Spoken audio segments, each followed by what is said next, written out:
What a fantastic pleasure it is to welcome Altringham's most successful manager ever, Tony Sanders, back to the J. Davidson Stadium for an in-depth interview with Tony about his life and with specific focus on his times at Altrincham Football Club.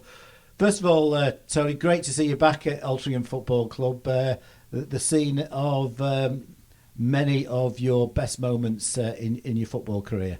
Brings lots of memories back. And the place looks fantastic. The pitch especially.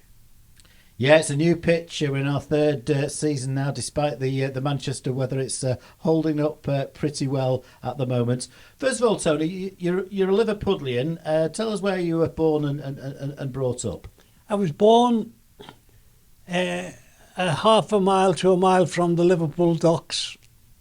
And I was born the year before the war started. We got bombed out of there after about in the 1940 Blitz, 42 I think.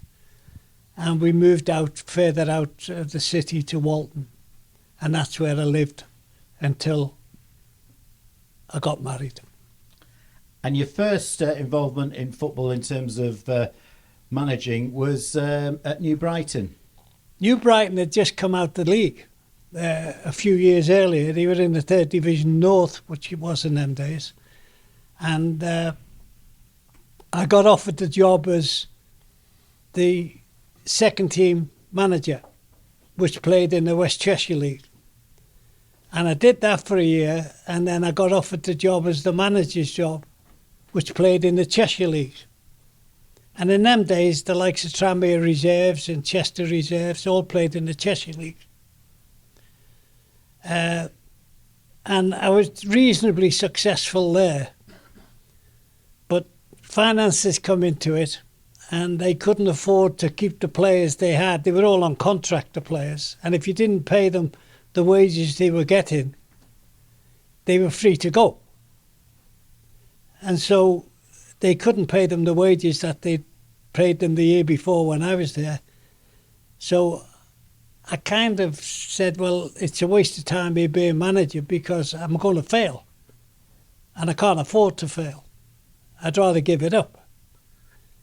And then Roy Rees rang me from Skelmersdale that night and said, have you signed a contract at New Brighton? I said, no. He said, well, I'll double your wages if you come to Skelmersdale as a coach. And Roy was a fantastic coach. A very, very poor man manager. And he was aware of that. And he realised that he couldn't man manage the team, but he could coach it. And he could get the players because he was also the manager of the university, English universities team. So people like Highway, Sotheby, Mickey, all these people went on to play professional football, Hardcastle, Paul Clements, they were all university players, and the person we spoke about before, Peter Frankish, was a university player. John Owens, Ted Dicken, John Turner. So he had the availability for the players, but what he couldn't do is manage them. And he realised that, and he brought me in to do that, because he was a better coach than me. He was a FA staff coach. I mean, interesting enough, these days, you'd expect you to be the manager and Roy Rees to be the coach, but it was the other way around. It was the other way around. Football's changed a lot. Things changed, and we were talking about it last night with my son. And there come a period where I got offered to go to Iceland. Now, the Iceland people came and wanted me there in about the March. And that would have meant missing the last games of the season. We were in the Northern Premier League. And if my memory strikes me, we were winning it. Everything was fine. The Jerry Caseys were here and the Pritchards and people like that. And I went to Iceland early to do this. And as the results were coming through, we were losing games, home games and away games. And I couldn't quite work it out because I'm over there. And we finished second or third in the Premier League instead of winning it. And I think that might have put forward the idea in Mr. White's head that maybe there was a problem with my management after I left. So when the opportunity come for the job at Altrincham, I think he might have took that into account and said maybe it wasn't all Roy Rees, maybe half the system was Tony Sanders. And I particularly don't coach, although I've got had the European qualifications and everything for coaching. I don't coach. I man manage. People like Clough man manage. He has coaches. People like Ferguson man managed. Even Busby and Jock Stein man managed. You can't teach man management. You can teach coaching, but you can't teach man management. Man management has a simple ethic. You get the players to trust you. When they trust you implicitly, they respect you. When they respect you, they listen to you. So what you get is results. And you put players in there who, and this is a Shankly saying, who motivate themselves. You didn't tell John King, I want you to be a winner. You couldn't instruct him to be a winner. He had to be in here. He was a winner. You didn't tell Jeff Johnson you wanted to be a winner. I signed Jeff Johnson without seeing him play. I rang Bob Murphy and said, what's this Johnson kid like? Do you want £1,000 for him? He said, he'll run through a brick wall for you. That's all I can tell you, Tony. He'll run through a brick wall. You didn't tell Stan Allen to be a winner. You had to stop him being a winner sometimes because he wanted to kick everybody. So you got players who motivate themselves. And then when I brought the likes of Graham Heathcote back, who really was a nice player but wasn't an aggressive type player. He was when Kingi threatened him, either do it or I'll do you. So he became a better player because of it, a more competitive player. And if you have a team of competitors, all you need to do is tell them to go out, as long as you've picked the quality of technical ability in them. So all of these people went out every Saturday with the one thing in their mind: we don't like losing. And they played like they don't like losing. And that, of course, gives you the perfect scenario. So you came to Altrincham in 1972. Between you, Brighton, and Altrincham, you're at Skelmersdale with Roy Rees. That was a particularly successful period in your career. Well, we had very good players, and they had one aim. They'd been to the final of the FA, the Amateur Cup, and they'd lost on a replay. And a fella called Alan Birmingham, who played in that team, where Ian St John was involved, missed a penalty in about the last 10 minutes at Wembley to win the game. And then they got the replay and they got beat. And then the team broke up, that team. I think Alan Birmingham went to Tranmere. He went to different clubs. The Rees was brought in solely to win the Amateur Cup. Now, in the meantime, we won the Cheshire League. And then we went on and got to the semi-final of the FA Cup, played at Derby against Enfield and got beat 1-0. And that was Steve Highway's last year, because the following year he went to Liverpool and actually played in the Wembley final for Liverpool in the FA Cup against Arsenal, I think it was. But we were so determined to win the Amateur Cup that we took it all the way. And when we got there, which we seen the other day, we won 4-1 against Dagenham. And that was it fulfilled. After that, they kind of started to neglect the team. In other words, we've done what we had to do, and the pitch wasn't getting looked after and things. And Noel and Freddie Pye, I think, had been in touch with Rees. Do you fancy Altrincham? And Roy didn't want to go because he was at Liverpool University as the sports director, and his attitude was, I'm all right here. But I talked him into saying, listen, let's give them another chance. We're playing a game today away from home. If we come back and the reserves are playing on the ground, if the ground is being cut and ready and smartened up, as they promised it would be, we'll stay. But if the ground is like it is now, we go. And of course we came back to the ground and it was like it is now, like it was, wasn't very good. So we decided to come to Altrincham. And we went as a pair. And it's obviously at that day, Altrincham, Wigan, probably Macclesfield were the best grounds, the best pitches, the best organisation. I mean, Noel White was a genius, an absolute genius. The way he handled things, the way he handled the board, the way he handled me, and the way he handled the players. So we were in a good setup.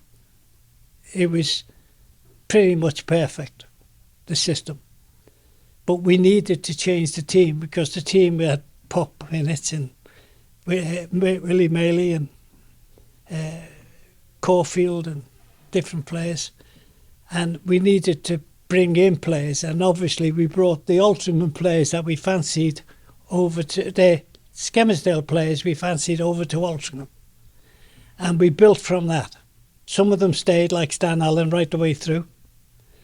And some of them didn't. Wolfie and people like that were here and gone. And we had the business where Ellesmere Port was struggling.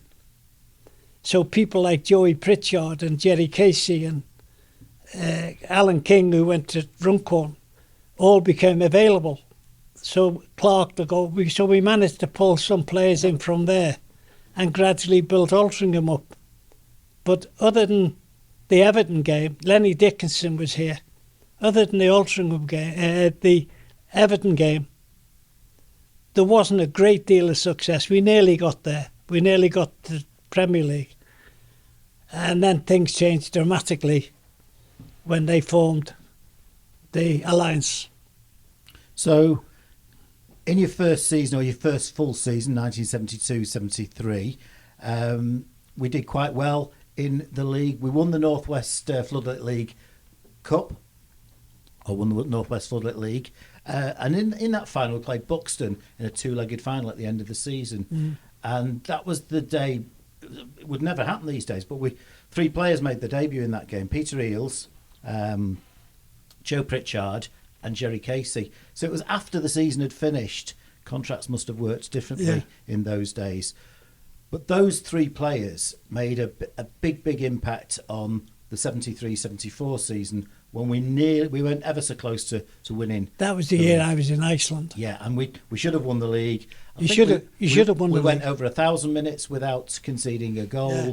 We had a fantastic run in the FA Cup there, playing Blackburn Rovers. That's right. But certainly the addition of Peter Eales, Jerry Casey and Joe Pritchard, on the back of two players who I think you've already mentioned, Stan Allen and John Owens. Those five players were the sort of core of that team, 73-74, leading up to Everton, and then Lenny Dickinson coming in made a big difference as well. You see, when you're rebuilding the side, like we were doing, building the side in, we were bringing in the case of Joey Pritchard and Jerry Casey and people like that, we were bringing in professional footballers. These guys had been full-time. They played at Tranmere. They'd been full-time. They were good pros. They were good players. They knew what it was all about, and they knew when to do the business. And that was the team that took us to Everton. Lenny Dickinson played out of his skin at Everton. He was just a footballer, Lenny. It took me a long time to realise with Lenny is that he played a lot of stuff to the left of the park from the midfield position. And I couldn't understand why he didn't look the other way at times to play it over to the right when it was on. And he said, well, I can't see out that eye. As he was half blind in this eye. And then you realise that you understand why things are happening. And he was a good pro, but unfortunately it didn't work out for him here when I came, because he'd applied for the manager's job. And he wasn't going to make it easy for me to be the manager. And things come to a head, and I had to tell him, I'm sorry, Len, but I can't manage if you're going to want to be the manager all the time. And that's the way it worked. So in that 73-74 season, that was the first time that we experienced FA Cup success. We beat Hartlepool here 2-0 in the first round, and then we went to Ewood Park to take on Blackburn Rovers, and we did superbly well in a 0-0 draw. Mickey Brook hit another great player we'd signed from Ellesmere Port, hit the crossbar in the dying minutes, and I remember Joe Pritchard going very, very close. We were probably the better side in that game. But in the replay, which was played during the power strike with a 1 o'clock kickoff on a Wednesday afternoon just before Christmas, Blackburn won fairly comfortably. Blackburn were down to 10 men in the second half in that game. And we turned into want to be the heroes. Instead of playing our game, it was let's shoot from anywhere. I want a glory goal. And we ceased in the second half to be a team. And we were becoming individuals because we were playing against 10 men. We thought after the first game, the players thought it was all over. But it wasn't, and you were right. Blackburn, with 10 men, beat us. But that's all part of the learning process. You can now tell the players what happened, and they can realise it did happen. So they listen again, and they learn from it. And it's that kind of experiences that get you to be successful later on, because you don't let that come into your game. And basically, as long as they understand what the requirements are and what the attitude has got to be, if you're not 100% attitude out on that park, at anybody, it doesn't matter who it is, you're dead. And I'll give you an example of that. We played Tottenham and played the replay and got beaten the replay. And I think we played Cheltenham in the same period in the trophy. Cheltenham turned up here with their no goalkeeper, and their top scorer went in goal. We got beat. 2-1, I think Dave Lewis was his name, and he was we was got the top beat scorer. Because our attitude was wrong. And we needed to get our act back together again to go for the league that year. And it was the first time I met Bill Shankly, which is part of what we're talking about. And Freddie Pye says, we've got a testimonial for somebody at Stockport, the goalkeeper who'd been hurt or something, and Bill's going to talk at it. Could you do me a favour? You live by him, will you pick him up? And I'd never met the man. And he didn't live more than 15 minutes from where I lived. So I said, OK. And they've got this idea of what does he like, what doesn't he like, and whatever. So I got him in the car, and it was a frosty night. And I thought, I know he doesn't like driving quick, and I've got to get to Stockport, so I'll drive slow, and we'll talk. So we did this, and we drove to Stockport, and we got down, and we sat down, and I was sitting there on the table, and Shankly was here. And he gets up to do his speech, and he says, don't forget, I'd lost against Tottenham and Cheltenham a few days earlier. He said, I came up here with this man. His name's Tony Sanders. He's the Altrincham manager. And he drove me up here. Oh, he's one crafty bugger. He drove me up here slow so I could learn off him. So he could learn off me. He said, but I've got news for you, Tony Sanders. I learnt off you. And now I know why Altringham's a good side. And I was going higher and higher in the seat without, it was levitation. I couldn't have got any. I'm thinking, what's going on? I've just met the guy. And I came back, that wasn't a story, I came back to do the training for the next game after the Saturday defeat. And I said to Peter Warburton and the others, keep out my way, I don't want you on the pitch, I'm going to do it. I did the training session, they were all waiting for the rollicking, by the way. I did the training session that lasted till 10 o'clock. Now, the Rose closed at 10 o'clock, is it the Rose, the pub on the corner? What was it called? The Moss. The Moss. That closed at 10 o'clock. And the lads were used to training and getting down there for half an hour to have a pint together. Not a complaint, nothing at all. Did the full coaching training session, and Peter Warburton called me and said, boss, I have never seen anything like that. And then I realised what Shankly had done. Instead of me being down in the dumps after losing the games, he put me up there. And from that moment on, we were friends. And he was brilliant with me. I learned so much of Bill Shankly. And another person I learned a tremendous amount was Alex Stepney.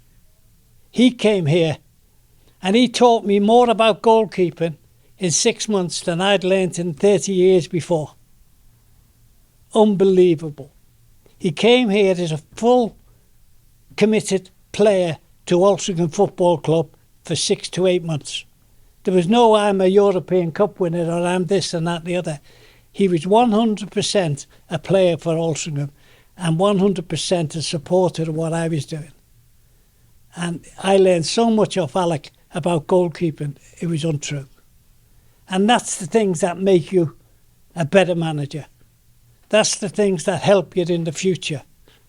That you've got advice coming. I've sat down and had the whole afternoon with Bill Shankly and Jock Stein talking. And they talk a different language than the Allardyces and the Dice and all these other people who play this game of football that says we're not going to lose, but we might win 1-0. They don't talk that language. They talk the language that we're not only going to be the best side in the league, we're going to be the best side to look at in the league. We're going to play football. We're going to put ourselves out there to entertain the people. And this is as Shankly saying, these people work all week to come to this game. We've got to go out there and make sure they enjoy it. And I think Bill Shankly, when we chose to play the replay against Spurs at Main Road, the then home of Manchester City Football Club, he was critical of that. He felt we should play them here because he felt we had a chance of beating them here. I think he's right. But Bill Shankly didn't have the financial situation that we had. And that game at Main Road was going to bring us 30,000 quid in or something like that. And that was a lot of money at the time. We got more out of the draws than what we got out of the wins. Our bonuses were higher for the draw than the wins, on the basis that there were 64 teams in the draw hat, and you could have got Hartlepool or another non-league side, and it made 2,000-3,000 quid. There was about 6 teams that you wanted. There was Arsenal, Tottenham, City, Manchester, Everton, Liverpool, maybe Newcastle. And the reason you wanted them was that there was going to be 40,000 people there. And as a non-league side, we got more at the gate than what the Liverpool did. Because a third went to Liverpool after expenses, a third went to Altrincham, and a third went to the FA pool. But because Altrincham weren't in the pool, we got half that third directly back to the club. And if you get that twice, if you could say I could draw Tottenham twice, or I could draw Everton twice, you'd take that. That's better than getting to the 4th round of the FA Cup and playing Hartlepool or somebody like that. So it takes... Shankly is looking at it from a Liverpool point of view. He's right.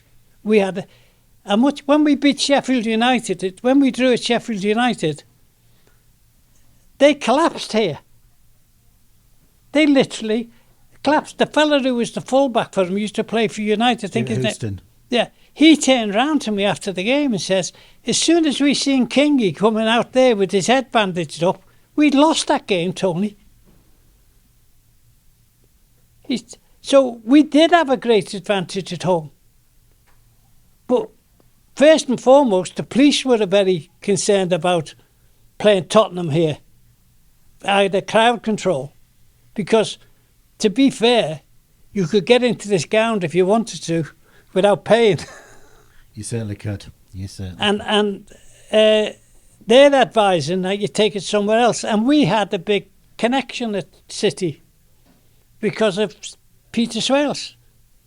And there was no problem getting City or United. I mean, we got both of them. We got United and City. We played one replay at United and one replay at City. But it was more than the advantage. The other side of it was having played Everton the second time and got beat, and realising that we were a yard short in the game because it was so close to the first game where we give 150%. We then found out that a replay so close to the first game for lads who were working was going to be very, very difficult. Very difficult. And we could have brought it back here and lost and come up with, what, 3,000 quid? How proud are you that as assistant manager or manager of Altrincham Football Club, you've seen the team play at Goodison Park, at Anfield, at White Hart Lane, at Bramall Lane, Wembley, at Ewood Park, Wembley.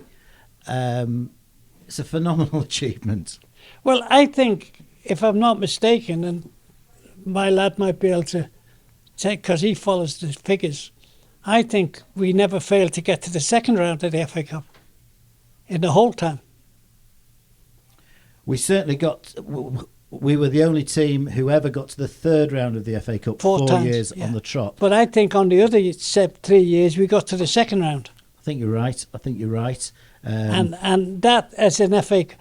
I remember when we played Crewe and we couldn't get a bet on because we were odds on. Crewe were playing here. It was the year that they couldn't play Bruce Grobler. And you couldn't put a bet on. Betting's not allowed anyway, but we always looked at the odds of what we couldn't get a bet that give us the odds. We were odds against Crewe. We were expected to beat them. Yeah, and we did. We beat them easily. We beat them very well. When we lost to Blackburn, if we'd have beaten Blackburn, we would have played Everton, and of course we did draw Everton the following season. I thought the atmosphere at Goodison Park was one of the best atmospheres I've ever experienced at a football match. Well, as a kid, I followed Everton. I was up there all the time. My change, not the change in loyalty, to want of a better thing, but when I retired from football here, not long after, I got a phone call of Noel, who'd been asked to go to Liverpool. And he said, let's have lunch and I want to talk to you about it. And he decided to go to Liverpool. And when he went to Liverpool, he's a Manchester lad at Anfield. He designated 2 tickets for me, because I'd retired then, to see every game. 2 tickets in the main stand. And I got them tickets for 21 years. Of Noel. For 21 years, Noel sent me 2 tickets for every game at Liverpool Football Club. And you do kind of get a little bit of, it was good for my business for a start. And you do try to get some sort of allegiance to the team you're watching. And they always, at that time, played good football. But most importantly, when I was at Altrincham, if I needed a player seen to, Bob Paisley would take him in right away, say, Kingi, go and get some treat. Just send him in, Tony, all sorts. You couldn't get near Everton. But with Liverpool, you could get into the downstairs, the boot room. You could get into the treatment room. And if you needed a player treating for anything, Liverpool would do it for you. And that made a big difference to me. And eventually, I watched Liverpool more than I did Everton, basically. When you became manager in 1976, the back end of the 75-76 season, your first season was 76-77. You brought back Graham Heathcote and John Davison, two excellent players. Ian Morris as well. Ian Morris as well. And then 76-77, John Rodgers came on board. And then 77-78, John King arrived. Slowly but surely, you were building the John team. King and Barry Howard were the final pieces. Yeah, but Barry Howard didn't come until the following season. It took me a long time to get him. But John King came on board. In terms of your first full season as manager, wasn't particular. I think we finished 10th in good. Northern Premier League, but we got to the semi-final of the FA Trophy and infamous 4-game marathon tie against Scarborough. Lost 2-0 at Scarborough, won 2-0 here, 0-0 at Rotherham after extra time when Mickey Moore missed a penalty. Epic game, and then we lost 2-1 at Doncaster. But the following season we got to Wembley, and that was when things really started to kick in. I was filling the pieces. I likened it to a jigsaw puzzle. I knew what the picture looked like, but I needed the pieces. And I kind of had spoken to the board about the players that needed to come in, that I had my eye on and wanted to work. And I needed to... you don't get these people... Kingi was player manager of Northwich. And I got a phone call from Phil Smith, who was playing at Northwich, who used to play here with us, centre forward. And Phil said, if you want Kingi, because I tried to get him before, ring the chairman up now. I said, why? He said, because he's just had a big row with the chairman. And he's thrown him out the boardroom. That's not like John, that. No. So I rang the chairman up and said, I'm interested in Kingi. I'll give you, I think it was 3,000 quid for him. And I basically got, you can have him. Now, he was player manager there. But to be fair to him, he come over, we did a deal. And the minute he walked into the dressing room, we had the big part of the jigsaw. It changed everything. The first thing he did when he walked into the dressing room, I know this is... I want 50p a piece off you all for Kenny Rimmer to clean the boots. For cleaning the boots, so we all have. I want, if we go to the Moss for a pint, when you go in, you'd never drink with the same people. If the first 3 in can buy a pint, the next 3 in, whoever they are, and nobody goes home. We have an hour there before we go home to socialise. And so all of a sudden, he's not only changing the team in their attitude, but he's making them a team, socially. And even Jeff Johnson, I think his wife was having a baby, he had to get a pass to get away, to go home because his wife was due to have the baby. But Kingi changed the dressing room. He changed it in a good way, but he was never a problem to me. And everybody said to me, if you sign Kingi, you'll have a problem. If you sign Graham Barrow, you'll have a problem. If you sign Peter Eales, you'll have a problem. I had none of them had a problem with me. None of them gave me a problem. They obeyed the rules when we went away. They never went missing out the hotel when we were away before the game. The most important thing before the game was to prepare ourselves to win. So I had no fines, no nothing. They had to wear proper clothes when they represented the club at hotels. The minute the game finished, they were all back in their jeans and ready for the night out here. But basically, their aim at that point was to win the game. And I got a shock when I was close to retirement, when players come in on a Saturday saying, sorry, I'm a bit late, boss, you had to work this morning. None of them players would have worked on a Saturday morning. They wouldn't have dreamt of working on a Saturday morning. All they were interested on a Friday night to Saturday was winning the game.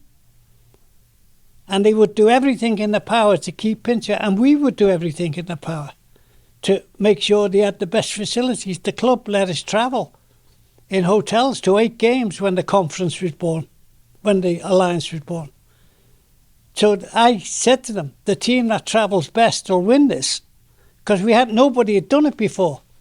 The south was the south, the north was the north. All of a sudden, you were playing Barrow one day and Weymouth the next game. So we had a particular method of travelling. The boys had their roommate in the hotel, were always the same. So Kingi was always with Rodgers.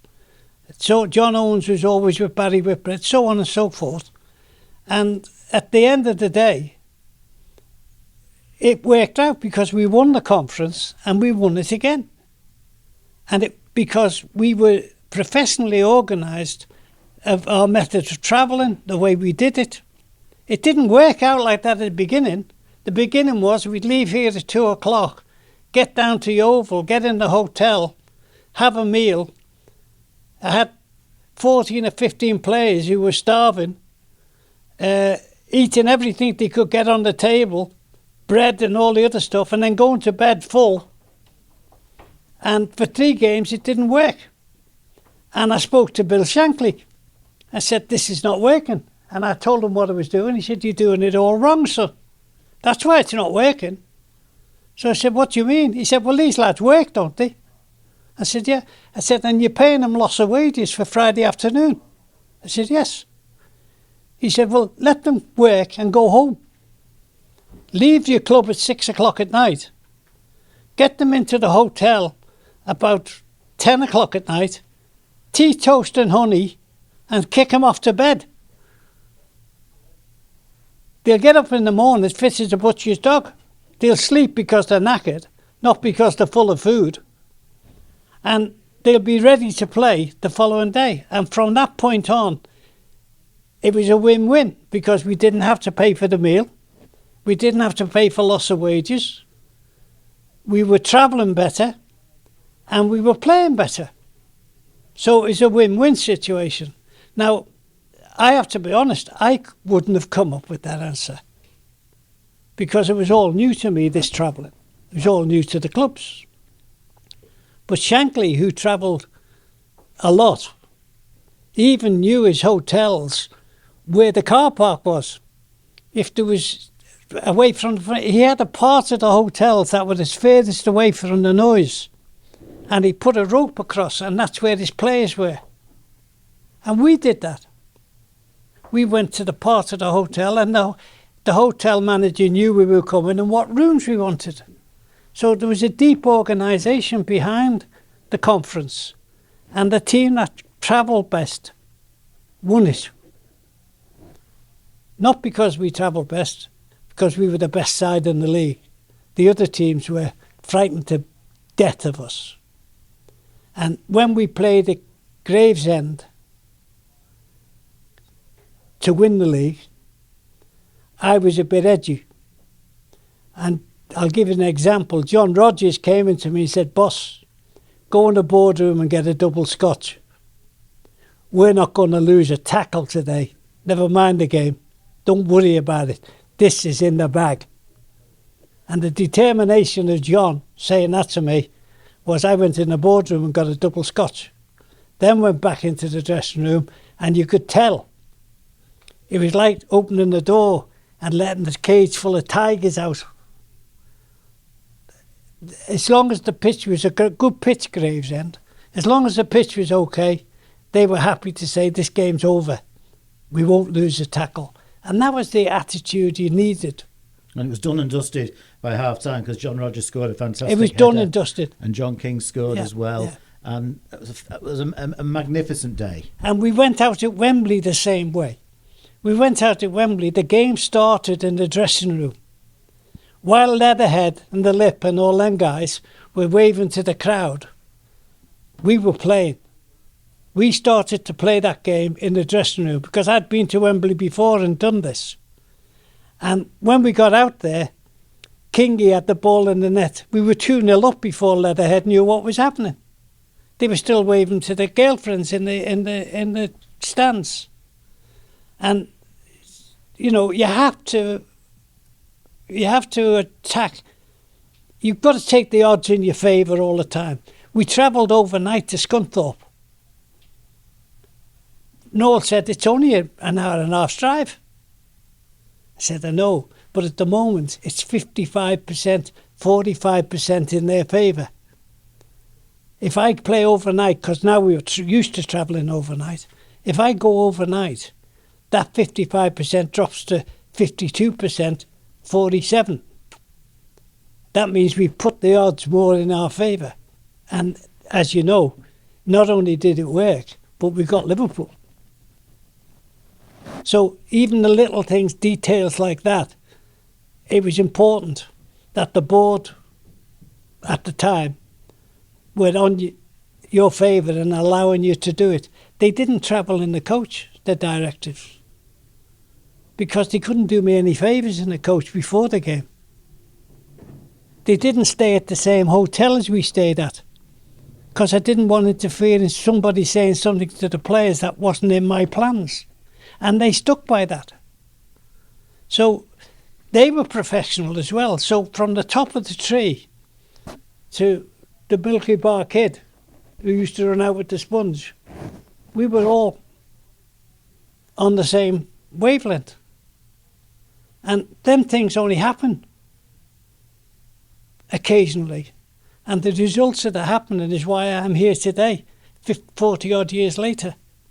And when you look back on your career and your fantastic achievements, 2 Alliance Premier League titles, Alliance Premier League Cup, Cheshire Senior Cup, getting to the FA Cup 4 seasons in succession to the 3rd round, Liverpool, Tottenham, Everton, Orient, Burnley, beating Leatherhead at Wembley in 1978, getting to Wembley again in 1982. What stands out in your mind as your biggest achievement? I think the first win, the Wembley win, is the first big win I had as a manager. And that confirmed to me that I knew my job. And I was getting paid by the club. I was full-time, by the way. I was getting paid by the club. And I was justifying my wages, because now I proved that not only can I manage the team, but I can be successful with the team. And when you take that monkey off your back, everything else is free. Then you can go ahead and do what you want to do. When it got to the point where I didn't feel comfortable in what I was doing, which was when I was retiring, I called Noel in and said, I had a 3-year contract at the time, and I was in my first year. And I called Noel in and said, I feel that I'm not going to be able to achieve with these players what I achieved before. I don't think the boardroom had changed. A fellow called Maunders had come on the board, and who wasn't the best influence, I could say. And the boardroom had changed. And I just didn't feel that I could earn my wages. The players weren't as professional. They didn't have the same attitude. And to try and... In fact, that attitude might not have been there amongst other players. Now you've gone full-time, it's a different story. because you've got more control, you've got more time with them. And if it's used properly, and it looks like it's being used properly at the moment, if it's used properly, there's no reason why you can't be successful and gain that extra achievement, which is to go into the league. I feel the team I had set that up. We give you a basis. We put it to the people concerned, the FA and the league people, that you can't completely keep turning these teams away who are working their socks off, and clubs are working their socks off. Otherwise, you'll kill that part of the football. And it's proved true. The teams that have come down have benefited from coming down. The Wrexhams, the Notts Counties, the Stockport Counties, they've gone back up as a better team than what they were when they come down. In them days, the bottom 4 teams were the same all the time. And they got back in. Rochdale, Chester, they were all going, just getting voted back in all the time. And they weren't addressing the problem, why they were at the bottom all the time. They just said, well, we'll be all right because we get voted back in. That wasn't competitive. It didn't make anything. I was at the first meeting of the conference, and a fella called Thompson from Maidstone. Maidstone, yeah. Yeah. He gave the speech, I have a dream. That'll come a time when, if you win our league, you will automatically go up into the league. And that affects everybody right the way down. So when you were in the northern section of the Nationwide League, your ambitions was to win that, get back into this one, which was the conference at the time, I think, and then win that to get up. Now, you haven't done it yet, but you're well on your way, because the first time you come in, you couldn't compete. So you've changed your system. You've gone full time.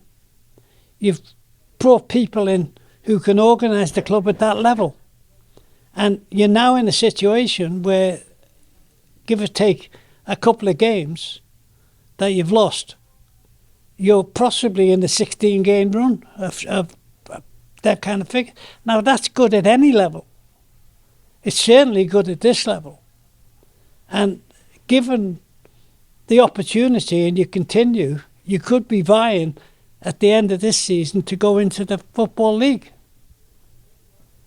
Well, let's hope so, Tony. We're certainly on the up as a club at the moment. I'd like to thank you for not only being the most successful manager at Altrincham Football Club in the history of the football club and for all you achieved, but also for what you achieved for non-league football as well, because it certainly was what Altrincham achieved, paved the way, as you say, for the promotion and relegation to the Football League, and that's had a big impact on football at a number of levels.